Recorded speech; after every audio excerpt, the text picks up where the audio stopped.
Hey guys, welcome back to the layout once again. I know it's been some time since our last layout update, but we actually have quite a lot to talk about today, so I'm just going to go ahead and jump right in.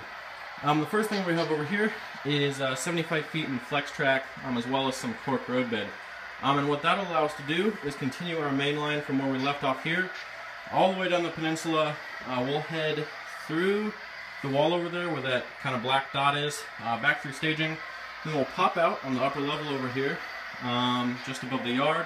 I'll continue this way over the engine facility, and then we'll wind up about where the drop bridge is over there. So that's what we can do with that 75 feet, and that'll just allow us to do the single main line, because right now my main priority is getting that upper level bench work and the single main line in, because once we have that main line, we can basically pull all of our yard tracks and all the industry tracks off of that. So as you can see over there, we have a bunch of 1x2s, and with that we'll be able to frame up kind of a wall structure back here, and it'll head from the back of the table over there all the way up to the ceiling, and then we'll support our upper level staging and that transition track that heads from the lower level over here, and then heads all the way around, and then it'll go back through the wall there, and then we'll be on our upper level. So that's what our wall structure back there will allow us to do. And then again, with those 1x2s, we're just going to build our simple grid structure out here above the yard area, and then I'll just continue that around the layout.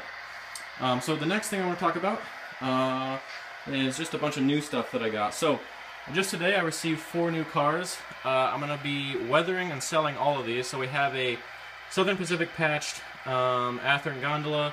This is a Fox Valley Models BNSF boxcar.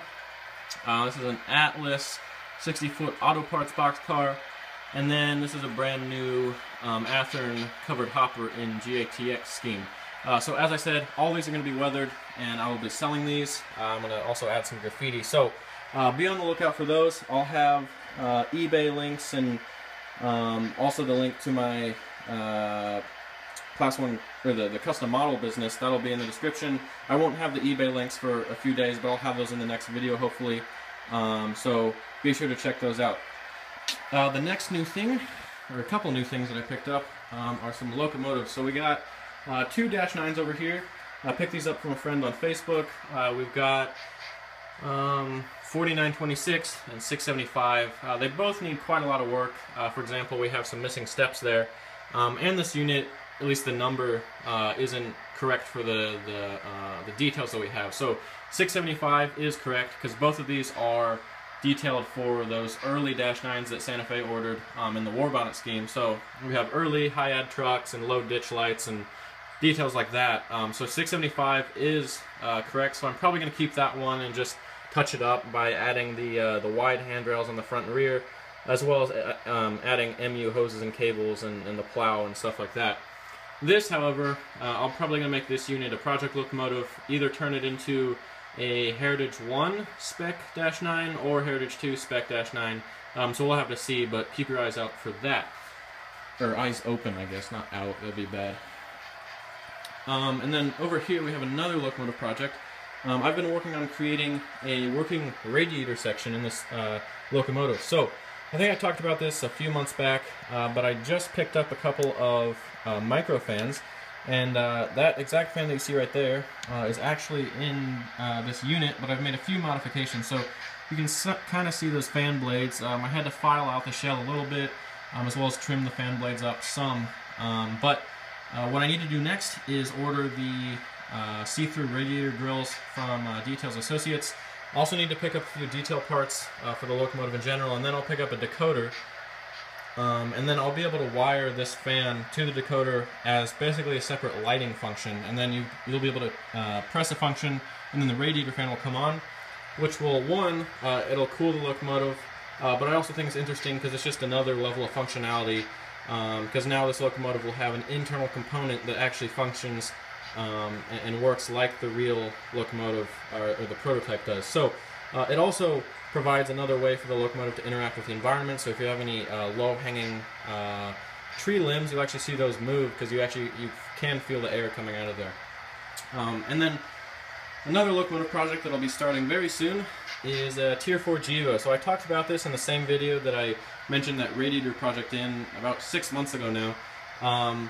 And I know it's been some time, but now I actually saw this. This is my photo. I saw this unit on Saturday, and after seeing the exact number that I planned on doing originally, I was definitely really motivated. Must have been a sign from the universe or something that I need to get on this. So hopefully in the next month or so, I'll be buying an Intermountain Gevo, and then I'll be scratch building and modifying that shell.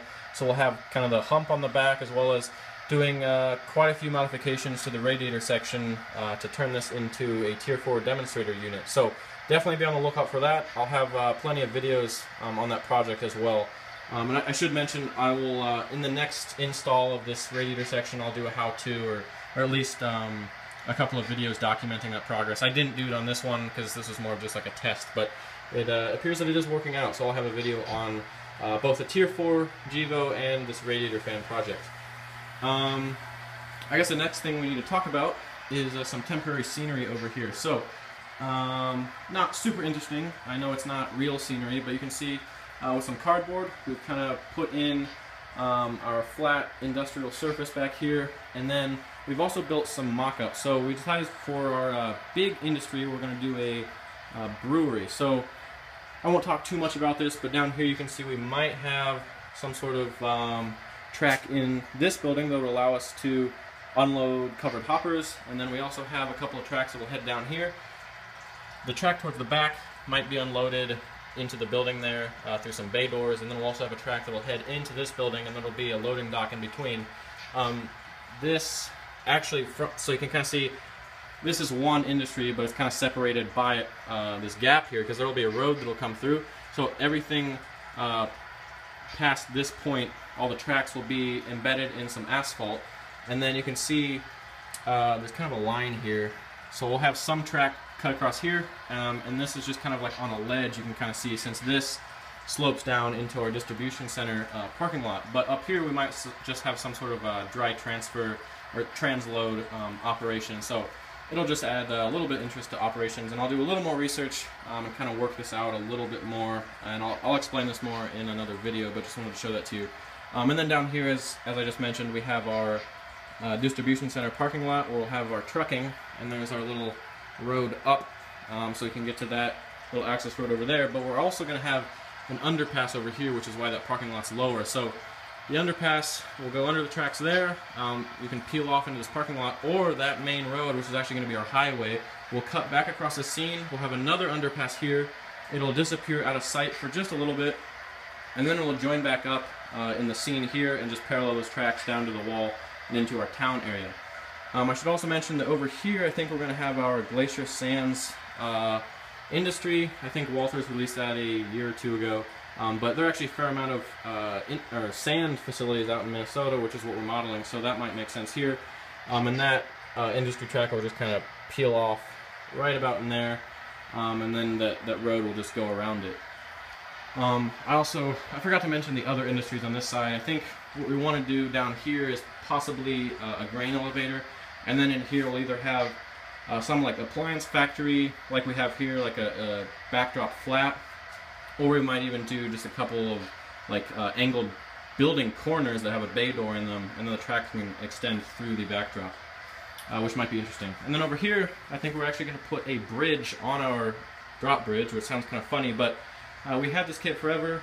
My dad just finished this up and it looks great, so we still need to paint it and weather it, but I think we're going to drop that in there after we cut out this sub-road bed, and that'll be really our first touch of scenery.